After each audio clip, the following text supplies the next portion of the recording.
For this fireside chat, we've been talking about Governor Arnold Schwarzenegger, Vice President Shevkovich, Mr. John Podesta will all be up there. I can't wait to hear them. They clearly have a lot to say, talking about transitioning to a green future, Nadia. Not only that, I mean, this year is so exciting. 2024 is the year of the elections, right? 3.5 billion people will be called to the polls. We had elections in India.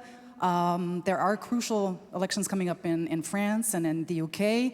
There are rumors about an early vote in Germany.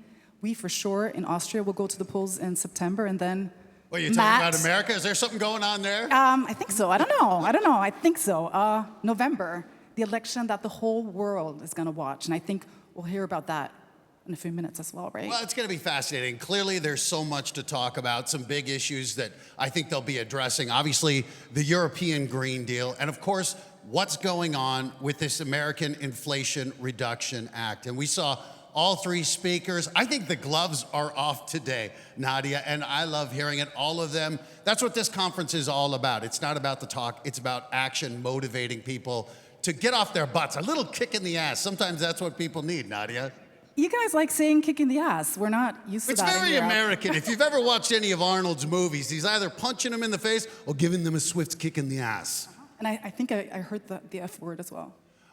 Listen, I'm not allowed to say that, but who's going to tell Governor Schwarzenegger that he can't drop an F-bomb when the world is at stake? I don't think I ever saw a movie where they said, no, Arnold, you can't use that kind of language. Okay, I hear. We're ready. Well, let's turn it over then stage. to this fireside chat to the incomparable Hannah Lordveit. Thank you, Matt. Welcome from us here for the first panel, and a good morning to you, to everybody here in the room, and to those of you listening to us and watching us on the internet around the world. I'm so happy to be here with my first panelists, and I think you know them all by now. I don't need to introduce them now. In the last 40 years, environmentalists have fought hard for environmental legislation, for legal frameworks, but the best examples like the European Green Deal or the IRA, the Inflation Reduction Act, are under attack. We do need climate and environmental policies to address the challenges ahead. And this is exactly what we will discuss in this panel. Which political tools do we need to reach our climate targets? Governor, you have talked about those who stood in the way when I was listening from behind the scenes to your speech. You mentioned challenges to permitting that are really hard to overcome. Why do you think some of our environmental friends are so reluctant to adopt permitting reform? And what can we do to change their minds? Well, I think that it's clear there's a dilemma because they mean well. So that's the important thing. So like, for instance, when we did our transmission line that I talked about in California, they were concerned in the beginning that when we go and take a transmission line through the desert, that they would disrupt the life of the tortoises. So they said we have to remove the tortoises, which I totally felt sympathetic towards, of course. But it doesn't take 6.5 years to remove tortoises. So my point was, okay, let's do that from one year to the next. And then they were talking about the longhorn sheep. Well, that doesn't take 6.5 years either. Then they talked about, we are taking the transmission lines through the state park. Well, we're going to change that. The state owns that, and that's what it's there for, that we can use it. So let's go and put the transmission lines through there, so they try to block us there. Then they said, when they got close to San Diego, they said, well, here is a Indian burial ground. Now, of course, we don't want to offend the Indians, so we build around that. But it also, again, doesn't take 6.5 years. So my point is, let's not go and get rid of the permitting process. We need that. We need to study what effect it has. But there's no reason that sometimes we wait 6.5 years, because this is, as I said, is a victory to the oil companies and to the fossil fuel companies, that those 6.5 years have to use more fossil fuels rather than renewable energy. And that's a victory for them, not a victory for the people. And when you become governor, as John knows, that you represent the people. You want to make sure that the people are protected, and government's ultimate responsibility is to keep the people safe. So I don't think that government in the world is fulfilling the ultimate responsibility when you have 7 million people die every year. So this is why I say, let's not drag on with this whole thing. Let's go and shortcut, like I mentioned, the example of the bridge, the on-ramp. I did get a state of emergency. No one got hurt.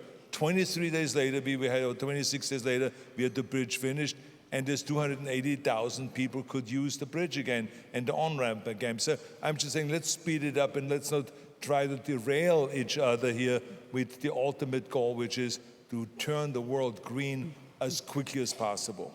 So don't talk so much, do something, is basically your message.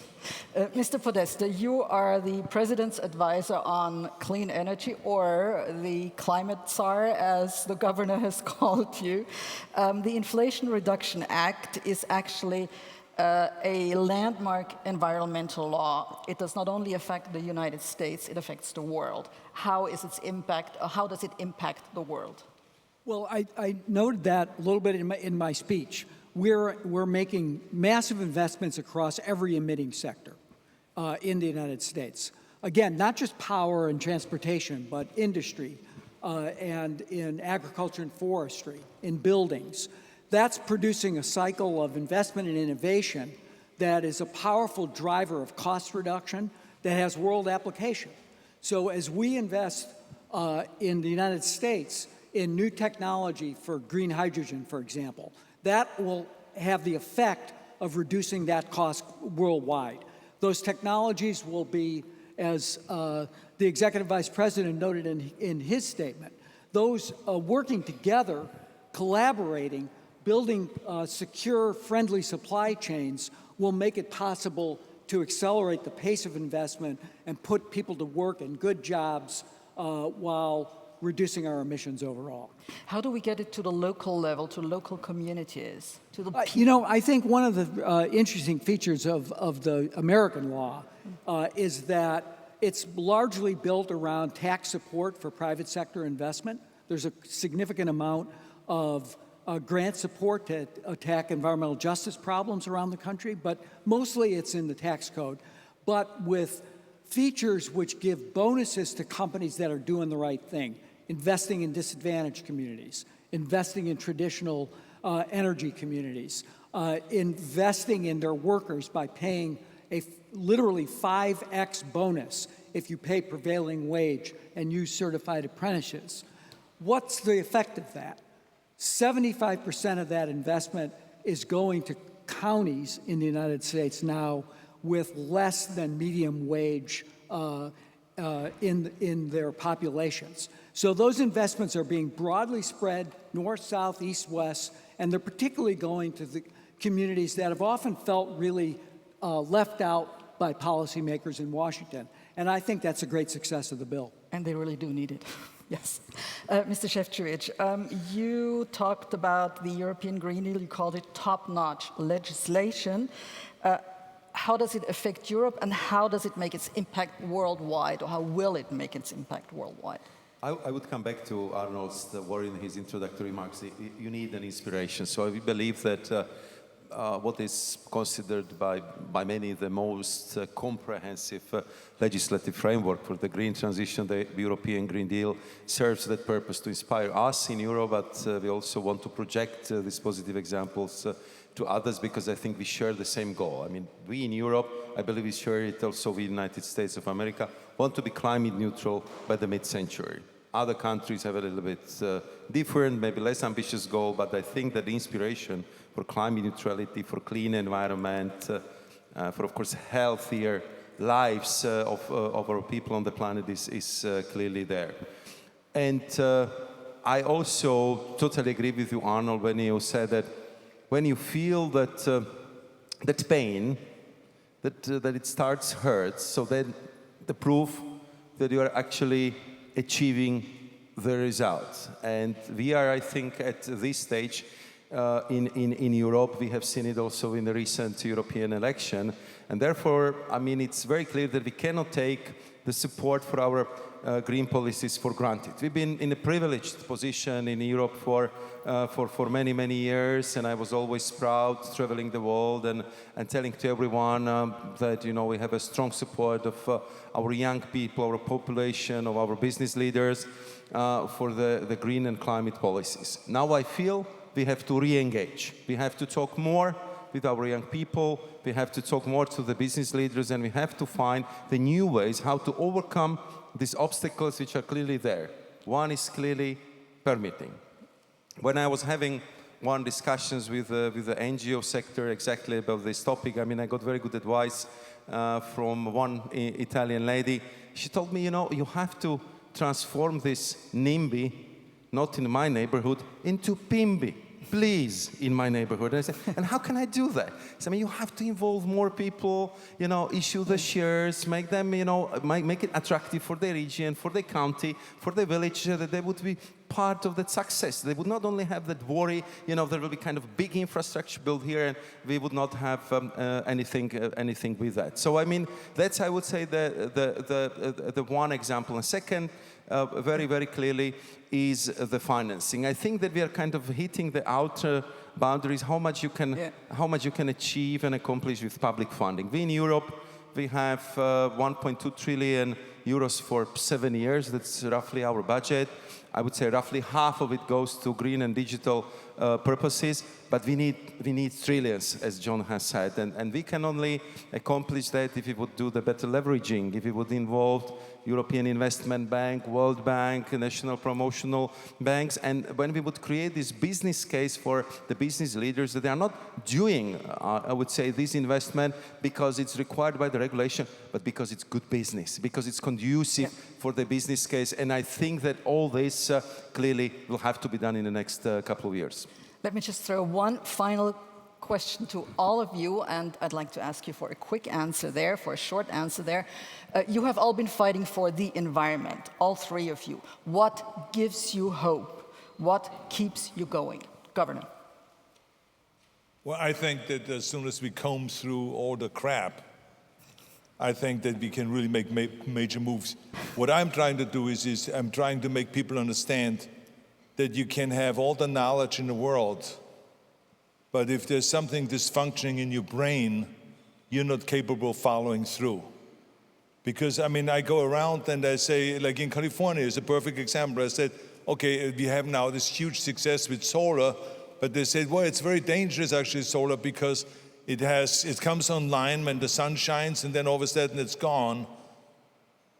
I said, well, that's a dumb thing to say, because we have since then created the battery.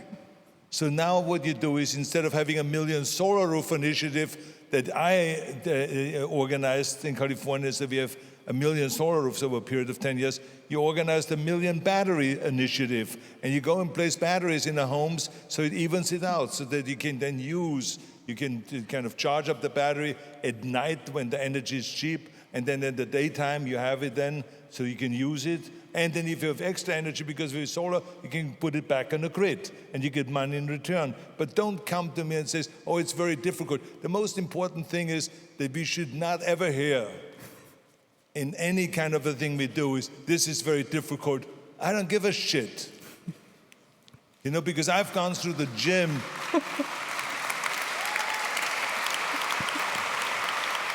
I mean, I've gone to the gym and I worked out 5 hours a day struggling, shaking, falling over, needing oxygen and stuff like that in order to become the world champion in bodybuilding. That's what it takes to be the best. So what are the people trying to just find low-hanging fruits? No, sometimes we have to climb up that ladder and sometimes we have to reach, and sometimes there's a risk that you fall. But don't tell me that it's difficult. That's the most common thing you hear. Oh, it's very difficult right now in Europe to have solar and to have renewable energy because now we have to go and create the bigger infrastructure to create those power lines. I don't give a shit what it takes. Do it. The people vote you in to do it, to do the job, and don't complain about all the time about how difficult things are. It's hard to follow on that. John Podesta. What gives you hope? Well, Wallace Stegner, the famous Western writer in the U.S. once described wilderness as the geography of hope. And my geography of hope is all the local action that's going on across our country and across the world. People actually solving the problem, taking action, being useful. That's what gives me hope, and it gets me up every day, and I just want to do more of it. Mr. Šefčovič, what keeps you going for Europe, for the world? I don't think I can give you a better pep talk than Arnold, straight talking governor. But what keeps me going is that I spend a lot of time with the young people. I have 3 already adult children, and I'm talking to them, to the friends. I love to come to go to universities. And you feel how the young people are motivated and at the same time a little bit anxious about the future. And I think that we need to do it for them, for ourselves. And I totally agree with you. Let's do it. We know what to do. And we just shouldn't use the excuses and focus on the solutions because they are there, but we have to make sure that we will really put them in practice and make clear, real, tangible steps that we would see that in 25 years, we will be in climate neutral Europe, climate neutral US. That would be the shining example for the rest of the world. So that's what keeps me going. Thank you so much. Thank you, gentlemen. Thank you for your pep talk. And this is your applause. Thank you. You stay. You stay. Hannelore, thank you. Mr. Podesta, Vice President Šefčovič, thank you so much. Governor, no, Governor,